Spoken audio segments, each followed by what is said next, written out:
තෙරුවන් සරණයි අපේ 6 වසර දුවල පුතාලා හැමදෙනාටම. අද අපි කතා කරන්න යන්නේ 6 වසර දෙමළ පාඩමේ පළමු වෙනි පාඩම.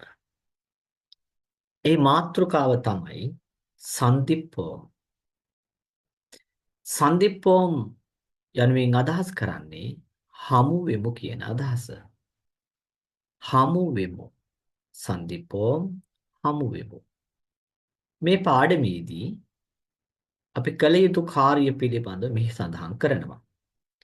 සෙමි මඩුප්පෝම් සවන් දෙමු, පේසුවෝම් කතා කරමු. සෙමි මඩුප්පෝම් සවන් දෙමු, පේසුවෝම් කතා කරමු.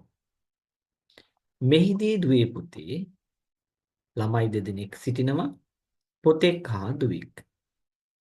පුතා කියනවා වණකම් වණකම් වණකම් වණකම් ආයුබෝවන් ආයුබෝවන් ආයුබෝවන් ආයුබෝවන්. ඉන්පසුව තමන් කවුද කියන කාරණේ පිළිබඳව පුතා හඳුන්වලා දෙනවා. පුතා කියනවා நான் சிவா.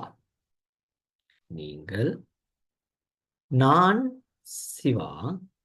நீங்கள் நான் මම සිවා. நீங்கள் ඔයා දුව හඳුන්වලා දෙනවා நான் கீதா. நான் கீதா. நான் මම ගීතා. நான் ගීතා. මම ගීතා. නැවත වාරයක් ඒ කොටස පිළිබඳ අවබෝධ කරගමු. වණකම් ආයුබෝවන්. වණකම් ආයුබෝවන්. நான் சிவா. මම සිවා. நீங்கள் ඔයා. நான் கீதா.